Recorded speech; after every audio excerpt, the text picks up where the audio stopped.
उसमें सभी लोगों की सहमति बनी है कि इस बार बोर्ड बहिष्कार करना है। दिन पर दिन अब ये खाली हो जाएगा। भू माफियाओं को ज़्यादा सरे हैं यहाँ पर, भू माफिया ज़्यादा सारी ज़मीन ले रहे हैं यहाँ पर। लोग आते हैं, वादे करके चले जाते हैं। न मिली सुविधा तो चुनाव का कर दिया बहिष्कार। इस साल 23 में होने वाले आम चुनाव से पहले ही विपक्ष जहां बैकफुट पर है, तो दूसरी ओर सत्ता में बैठी सरकार कई तरीकों से दोबारा सत्ता पाने के प्रयास कर रही है। लेकिन फैसला तो देना है जनता को। हरिद्वार में आखिर जनता का क्या मूड है? आखिर इस लोकसभा सीट पर चुनाव का माहौल क्या है? इसको लेकर वन इंडिया की टीम शहर से लेकर दूरस्थ गांवों तक पहुंचकर स्थिति का जायजा ले रही है। इस बीच देहरादून शहर से कुछ किलोमीटर की दूरी पर स्थित गांव में पहुंचकर एक बड़ा ही हैरान करने वाला मामला सामने आया। दरअसल गांव के दूरस्थ इलाकों में विकास ना होने से ग्रामीण परेशान हैं। धामी सरकार और केंद्र सरकार जहां तमाम दावे करती है, वहीं यहां के ग्रामीण परेशान होने के बाद अब चुनाव का ही बहिष्कार कर चुके हैं। वन इंडिया टीम इसे लेकर गांव में पहुंची और आखिर लोगों ने क्या कुछ कहा, उसको भी सुनवाते हैं आपको। आप किसी पार्टी से भी जुड़े हैं? पार्टी से तो जुड़े हैं, लेकिन जुड़ने का कोई फ़ायदा नहीं है। हमारी अभी ग्राम पंचायत की मीटिंग हुई है, उसमें सभी लोगों की सहमति बनी है कि इस बार बोर्ड बहिष्कार करना है। क्यों करना है, उसकी भी एक विडम्ब समस्या है। जब एक महिला को प्रसव की पीड़ा होती है, कोई बीमार पड़ जाता है, तो चारपाई में लेके हमें जाना पड़ता है। उसका कारण है, मुख्य कारण है सड़क नहीं होने के लिए।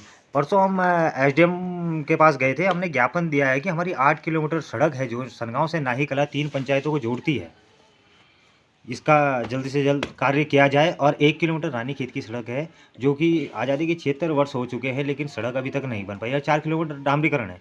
हम बार बार हम यही विभाग से करते रहते हैं कि भाई ये सड़क बने, लेकिन पीडब्ल्यू विभाग हो गया, फॉरेस्ट विभाग हो गया, एक दूसरे को थोपता है कि ये इनकी गलती है कि ये फॉरेस्ट में पेड़ पड़े हुए हैं। यहाँ पे पीडब्ल्यू विभाग उन्हें बोलता है कि पेड़ पड़े, और फॉरेस्ट बोलता है कि पीडब्ल्यू के विभाग की गलती है। ये रायपुर से यहाँ तक कितनी सड़क बनी हुई है अभी तक? रायपुर से यहाँ तक तो सड़क ही नहीं है। ये भोजपुर से 5 किलोमीटर सड़क बनी है जो कि आधी अधूरी है। जंगल मतलब जंगली जानवर चलने के लिए बनी हुई है। 2-2.5 हज़ार वोटर हैं यहाँ पर, और काफ़ी लोग पलायन भी कर चुके हैं। उसका मुख्य उद्देश्य है सड़क न होने का कारण। सड़क न होने के कारण पलायन हो रहे हैं। अभी आप अगल बगल में देख भी सकते हैं, यहाँ पे घर पलायन हो रखे हैं, सारे खाली हो गए हैं।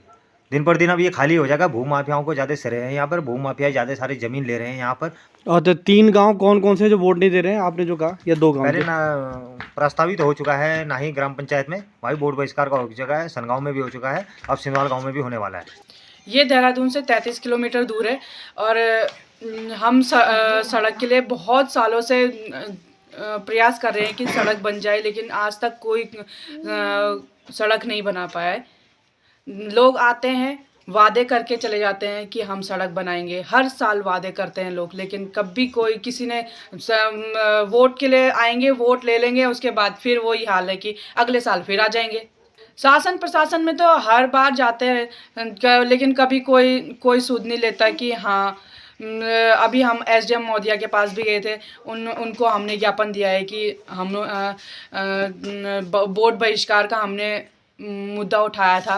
सभी ने अपनी सहमति दिखाई कि हाँ बोर्ड बहिष्कार करेंगे इस बार। जब कुछ नहीं हो पाया कि आज तक किसी ने कुछ नहीं किया, तो अब बोर्ड बहिष्कार का हमने निर्णय लिया है। वोट मतलब आप ये कह रहे हो कि लोकसभा का जो चुनाव है आने वाला जी, उसमें आप लोग वोट नहीं देंगे? जी। उसका रीजन क्या है? रीज़न यही है सर कि हमारी सड़क नहीं बनी है। जब सड़क नहीं है तो हम वोट नहीं देंगे, जब रोड नहीं तो वोट नहीं। अच्छा, आपके गांव में सड़क नहीं है? ना, सड़क नहीं है हमारे गांव। कितने साल से नहीं है? कई साल से। कई साल जब से हो तब से आपने देखी यहाँ सड़क ना, नहीं?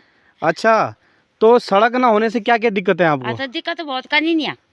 जैसे गाड़ी नहीं चल रही, कभी कुछ नहीं था। अच्छा, जनित कई तबीयत खराब हो जाने। अच्छा, सरकार किसकी अच्छी है, भाजपा की कांग्रेस की कि मोदी जी? मैं कुछ नहीं जान दो। मोदी जी का नाम सुना आपने? मोदी का नाम तो सुनियो बस। मोदी जी का नाम सुना हुआ? बस। अच्छा, आपको पता है इस बार राम मंदिर बन रहा? ना, मुझे नहीं पता। राम मंदिर का नहीं पता आपको? ना। चलो ठीक है। उत्तराखंड को बने हुए 24 साल हो गए हैं, 2024 लग चुका है। उत्तराखंड की बात करें तो उत्तराखंड में आज तक जितनी भी सरकारें आई, सबका एक ही दावा रहा कि हम उत्तराखंड में विकास करेंगे और यहाँ पलायन को रोकेंगे। लेकिन देहरादून से मात्र करीब 34-35 किलोमीटर दूर हम सनगांव में हैं, और मेरे पीछे आप ये देख रहे होंगे, ये एक गांव है, और यहाँ के ये मकान इस चीज़ को बयां कर रहे हैं कि यहाँ कितना विकास हुआ है। अगर यहाँ विकास हुआ होता तो शायद यहाँ के लोग देहरादून जाने के लिए देहरादून नहीं जाते, यहीं से देहरादून जाते हैं। कहने का मतलब है कि रोज़ जाते, अपना काम करते और आ जाते। लेकिन यहाँ के ये जो घर हैं, यहाँ जिन घरों में ताले लगे हुए हैं, ये बयां कर रहे हैं कि उत्तराखंड में कितना विकास हुआ है। पलायन को लेकर कई आयोग बने, कई समितियां गठित की सरकार ने, लेकिन वो सिर्फ फाइलों में रह गए। आज दुर्भाग्य देखिए इस गांव का कि आज तक यहाँ सड़क नहीं आई। अपना उत्तराखंड बना था तो लोगों ने ये कहा था कोदा जंगोरा खाएंगे लेकिन उत्तराखंड बनाएंगे। अब उत्तराखंड बना तो 24 साल बाद भी सड़क नहीं है।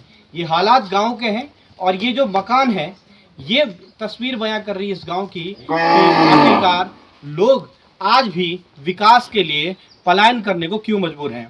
ये तस्वीर बयां करती है सरकार की उन नीतियों की जो कागजों में तो बनती है लेकिन धरातल पर नहीं होती है। उम्मीद करते हैं कि आने वाले जो चुनाव हैं, लोकसभा के जो चुनाव हैं, उससे पहले कुछ इस गांव को ऐसा तोहफा मिले कि यहाँ के लोग भी अब इसके बाद जो लोग हैं वो पलायन न करें। देखना अब दिलचस्प होगा कि यहाँ इस गांव में सड़क कब तक आती है और यहाँ के लोग पलायन करना कब रोकते हैं। देहरादून के सनगांव से वन इंडिया के लिए पवन नौटियाल की रिपोर्ट।